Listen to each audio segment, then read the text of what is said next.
देखिए, कराची की सियासत में बहुत बड़े बड़े नाम रहे हैं। कराची की सियासत में आप प्रोफेसर गफूर उठा लें, मौलाना शाह अहमद नूरानी ने उठा लें।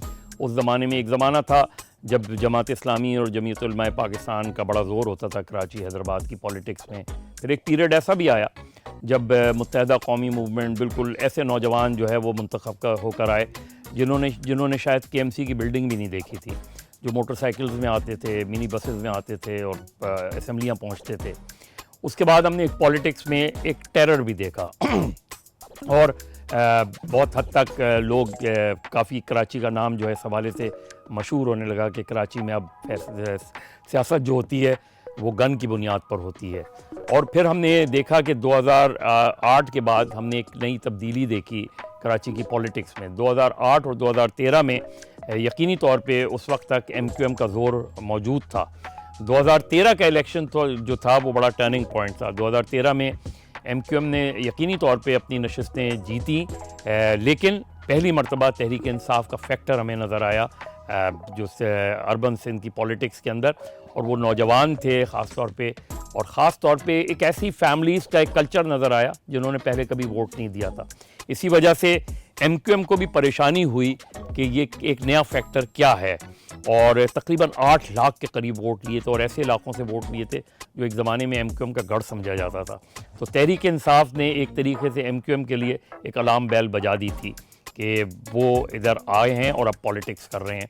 उसके बाद हमने MQM के अंदर एक फ्रैक्शंस देखे, MQM के अंदर एक रिफ्ट नज़र आई, और फिर हमने देखा कि 22 अगस्त 2016 में MQM लंदन अलग हो गई, MQM पाकिस्तान अलग हो गई, और उसका फ़ायदा बाय डिफ़ॉल्ट तहरीक इंसाफ को भी पहुंचा, उसका फ़ायदा जमात इस्लामी को भी पहुंचा, और उसका फ़ायदा पाकिस्तान पीपल्स पार्टी को भी पहुंचा। 2018 का इलेक्शन आता है तो हम ओवरऑल पिक्चर में भी हमें नज़र आता है कि तहरीक इंसाफ जो है एक बड़ी ताकत बन के उभरी है, एक थर्ड ऑप्शन के तौर पे उभरी है।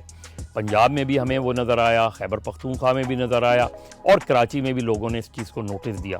लेकिन किसी को कराची में ये उम्मीद नहीं थी कि PTI कराची के अंदर 14-15 नशिस्तें जीत जाएगी कौमी असम्बली की, क्योंकि अगर हम 2013 देखें तो एक कौमी असम्बली की नशिस्त, 2018 नज़र आता है कि 14 कौमी असम्बली की सीट और अच्छी खासी प्रोविंशियल असम्बली की सीट। लेकिन जो लोग आए तहरीक इंसाफ के यहाँ मुंतखब होकर आए, वो काफ़ी नोन लोग थे। 2013 के बाद पार्टी के अंदर काफ़ी मुतहर्रिक थे, लेकिन कुछ नए नाम भी आए।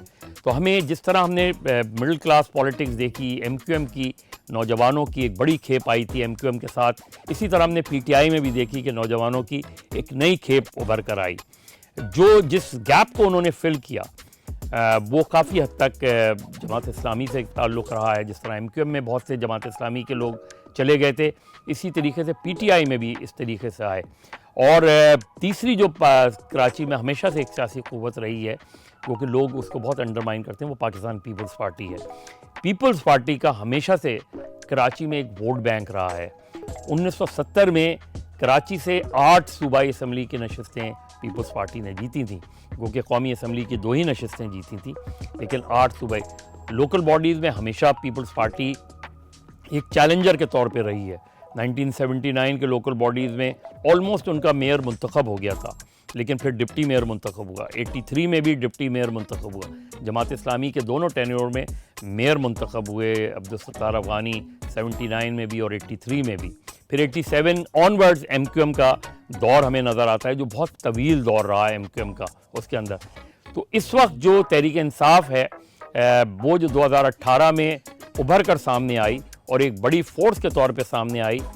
तहरीक इंसाफ ने 3.5 साल में, गो के यहाँ तहरीक इंसाफ की सूबाई हुकूमत नहीं थी, लेकिन वफाकी हुकूमत की सतह पे उन्होंने आके यहाँ अच्छा खासा काम हमें नज़र आता है उसके अंदर, कि उसके अंदर उन्होंने जो ख़ास तौर पे असद उमर साहब उनके लिए एक बड़ा फेस थे, अली जैदी एक बड़ा फेस थे। तो ये फेसेस तहरीक इंसाफ के हमें उसमें नज़र आते हैं उसमें, लेकिन उनमें से कुछ लोग निकल गए, कुछ लोग चले गए।